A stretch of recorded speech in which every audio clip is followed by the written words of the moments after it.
Bonjour YouTube, bonjour.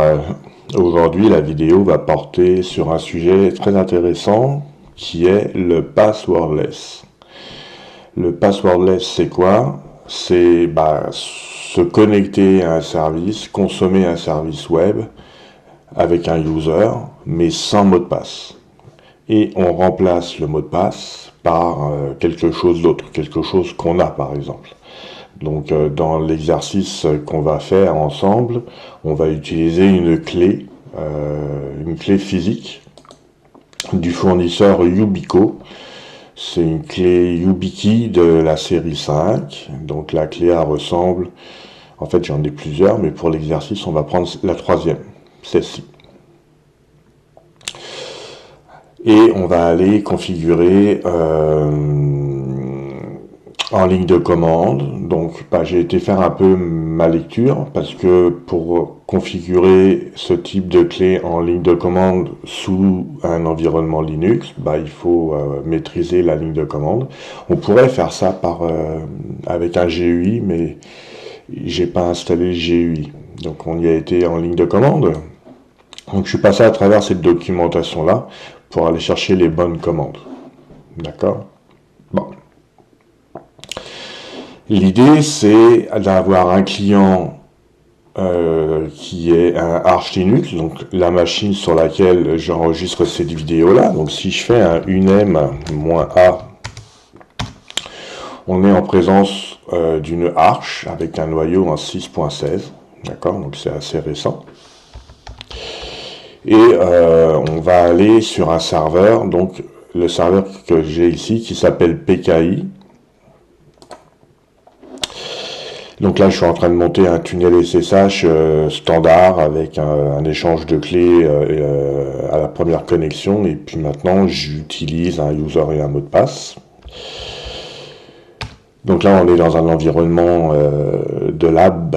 D'accord? C'est un lab que je suis en train de faire sur le PKI, donc un serveur pour générer des certificats. Ça sera peut-être le sujet d'une autre vidéo, parce que c'est du post-quantique que j'essaye d'implémenter. Voilà. Donc vous êtes en primaire, vous avez du post-quantique. Voilà. Donc on n'est pas rendu là. Donc revenons à nos moutons. Là, j'utilise une connectivité de type SSH, comme je viens de le faire. Je suis connecté sur mon serveur et on est en présence d'une machine de type Debian. Donc une Debian 13, donc modèle dernière version, puis le noyau en 6.12. L'idée ici, c'est de ne plus rentrer de mot de passe. C'est de monter ce tunnel-là, mais de m'authentifier à l'aide de la clé YubiKey. Alors pour ce faire, on a plusieurs façons de faire. On pourrait utiliser du OpenPGP pour les clés, mais c'est pas la version que je recommande en 2025. On irait plutôt sur le protocole FIDO2. D'accord? C'est pareil, on va générer des clés, mais c'est plus robuste que OpenPGP, on va dire. Alors, on va faire ça en ligne de commande. Je vais essayer d'être rapide. Et puis, je vais pas faire l'installation des prérequis, d'accord? J'ai déjà installé tous les dépendances dont j'ai besoin pour pouvoir travailler avec une YubiKey sur mon système. Mais tout dépendamment du système sur lequel vous allez travailler, il y a des dépendances à installer, il y a des services à démarrer pour que la YubiKey puisse fonctionner correctement sur le système. Là, c'est déjà fait, d'accord? Là, j'ai juste à aller à générer les clés SSH, FIDO, sur le client Arch, c'est ce que je vais faire. Donc, c'est assez simple en fait, hein, c'est SSH avec, on fait un keygen en fait, on génère une paire de clés finalement, de type ED. Alors 25 519, selon la documentation que j'ai lue, c'est ça qu'il faut faire, comme ceci. On va aller mettre un commentaire avec le drapeau C.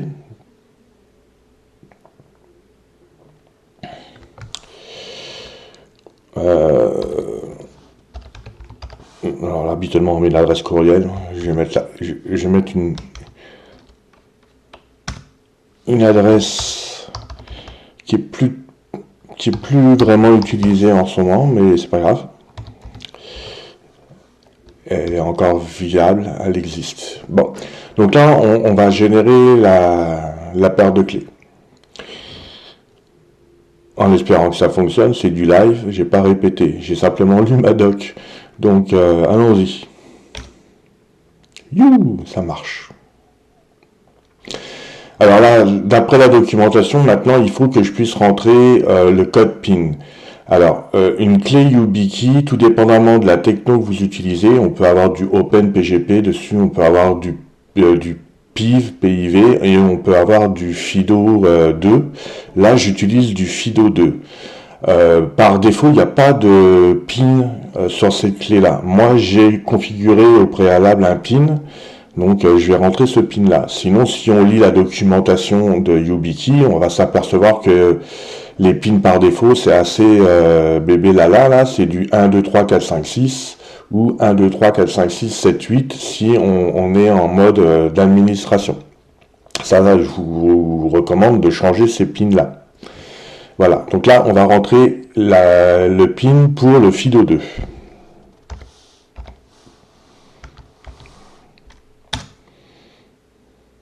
Maintenant, il me demande de toucher ma clé. C'est fait. Ok. Ok, donc là, on s'aperçoit qu'il me met le SK, c'est ce que j'ai dit tantôt, parfait. Donc, on va tenter quelque chose. On va ouvrir une autre fenêtre. Puis, on va aller voir, on va faire un ls-a. Alors, le ls, tout le monde connaît ça, mais le drapeau -a, c'est pour afficher tout ce qui est dossier et fichiers cachés sur le disque. Donc, si je vais dans ça.ssh, ok, là, j'ai rien créé encore, parfait. Là, la question que je me pose, c'est si je tape aucun nom, logiquement, il devrait prendre le nom par défaut. On va essayer. Si ça marche pas, bah, je recommencerai, puis c'est tout.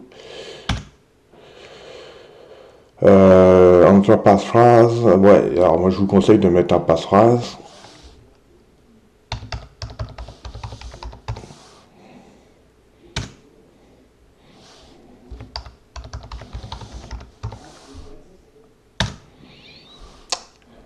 Ok.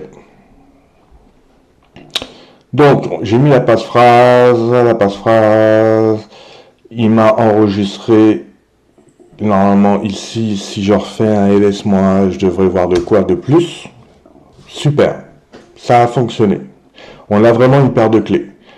Alors, l'idée ici, on a la clé publique, d'accord? Ça, c'est la clé que je vais devoir envoyer sur mon serveur Debian. D'accord?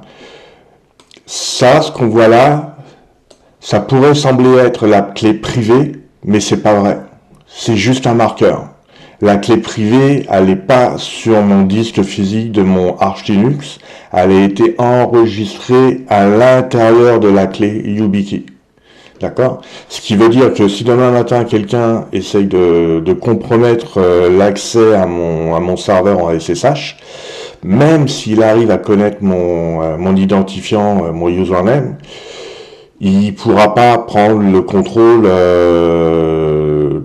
du tunnel SSH. Pourquoi? Parce que obligatoirement, je vais devoir insérer la clé et aller peser sur la clé pour pouvoir faire le challenge et ainsi monter le tunnel. C'est ça qui est super important et c'est ça qui est super intéressant avec une méthode de type passwordless. Donc maintenant qu'on a fait ça et que ça a fonctionné, alors faut pas que j'oublie ma passe-phrase. Logiquement, je devrais pas l'oublier. On va passer à l'étape où on va envoyer à partir du terminal la clé publique ici vers mon serveur PKI, d'accord? Donc c'est une machine qui se trouve dans ma salle de serveur au sous-sol. Et logiquement, ça devrait fonctionner correctement. Donc pour ça, on va faire un SSH copy ID. SSH copy ID avec le drapeau I. Et puis on va lui donner l'information de l'endroit où se trouve la clé. Donc on a dit qu'on était dans un fichier, un répertoire qui s'appelle SSH, qui est caché, donc .ssh. Et la clé s'appelle ID underscore public. Parfait. Maintenant, on va indiquer le chemin distant, là où je veux aller la déposer. Donc mon username c'est PKI. Alors j'ai un serveur de DNS à la maison pour mon lab, donc c'est pki.vm.lab. Donc là, ça fonctionne en interne sur un réseau local qui est pas exposé sur Internet, mais on s'entend que ce processus-là fonctionne aussi si vous faites une connectivité en direction d'un client et d'un serveur qui est hébergé dans un environnement infonuagique, AWS ou ce genre de choses-là. Ça va fonctionner pareil. D'accord? Ok, donc là, on va voir si ça fonctionne. SSH copy ID, mon drapeau I, j'ai ma bonne clé, et je l'envoie au bon endroit. Et j'ai pas besoin d'y préciser l'endroit, parce que SSH copy ID, il sait très bien qu'il va aller... Par défaut, il va aller me le mettre au bon endroit, et si le répertoire de l'autre côté, il n'existe pas, par exemple, il va créer tout ça. La seule chose que je vais devoir m'assurer après, c'est les droits au niveau du répertoire SSH et au niveau du fichier qu'on appelle Authorized Keys, ok, et on va aller valider ça tout de suite.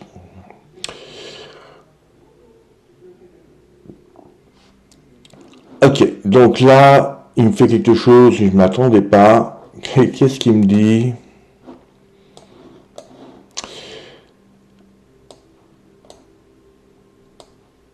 Donne-moi la main. Il me dit quoi? Il me dit, papa, user bin info, attendre to log, ok, tout, papa, ok, info, une qui a été installée, c'est bon,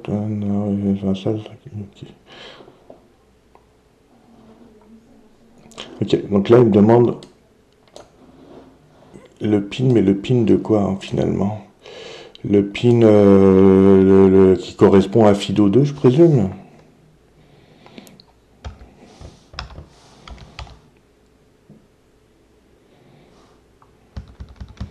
Ouais.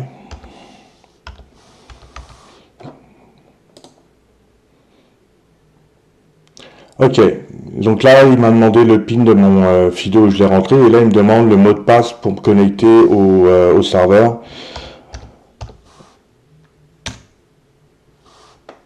Bon, hey, c'est du live, j'ai jamais fait.